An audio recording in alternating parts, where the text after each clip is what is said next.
Thank you. I thank the gentleman. I will recognize Mr. Johnson from Georgia. Thank you, Mr. Chairman.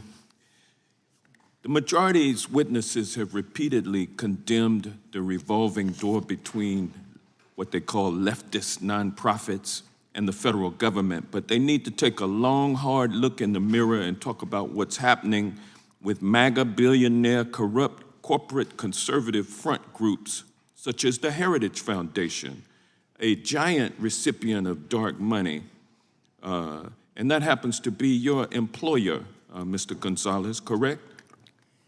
I'd certainly take You work for a Heritage Foundation, with the premise correct? that we Yes or receive no? dark money. Yes, I'm very proud. And you've gotten a lot of dark money from Charles Koch, right?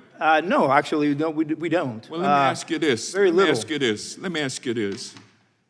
Who's the biggest dark money guy out there between Charles Koch, who's worth $71.4 billion, and George Soros, who's only worth a measly $7.2 billion? Who's the biggest dark money guy out there between those two? I don't know. Actually, I want to thank you for letting us sit down So you at the can't beginning. say that it's Charles Koch? Wait, no.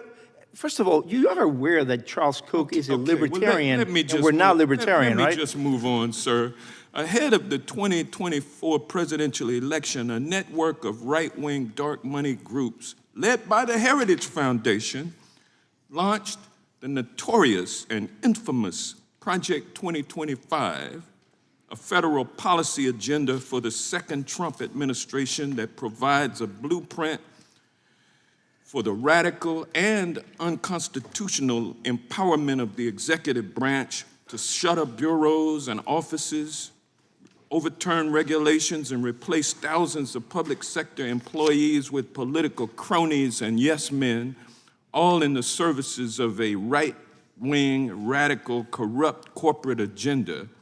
As of March of 2024, Project 2025 advisory groups have received more than $55 million from donor networks led by Leonard Leo and Charles Koch.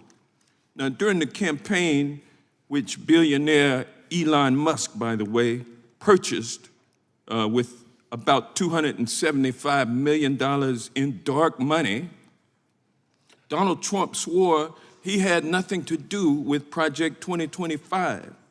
But just like he lied about releasing the Epstein files, he also lied about his plan to implement Project 2025. Isn't that right, Mr. Walter? Didn't he lie?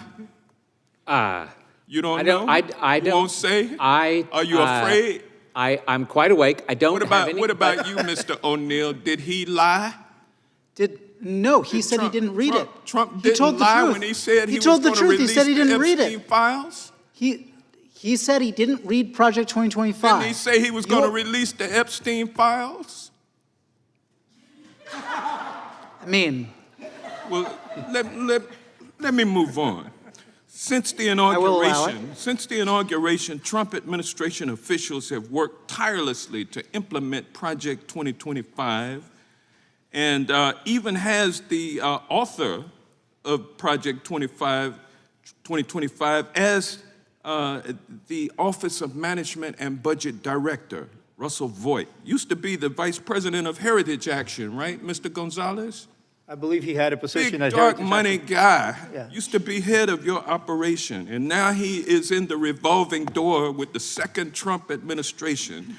Mr. Gonzalez, you've worked for the Heritage Foundation since 2009. Did you have any involvement with the creation and authorship of this infamous document, Project 2025? Oh, yes, sir. I'm proud to say that I wrote an essay you're in proud it. of it? And I've worked for Well, every let me version of this say this. project, which we've had every 4 years at an election year. It's called the Mandate for American Leadership. people are not with you on that, Mr. no, Gonzalez. And I'm just giving and you the I'm going to tell facts. you, in my remaining time, I'm going to sum up the testimony of you three guys, the Republican witnesses, and to sum it up, you are anti-racial justice, you're anti-gender equity, and you're anti-environmental protection. And with that, Should we repeat our Chairman, testimony? I will yield back the remainder of my time. Could we have time to There repeat our is no testimony? remainder of time. I'm sorry, Mr. Gonzalez. You're going to get a chance, so I think when some other people ask you questions, you'll have an ability to actually answer the question.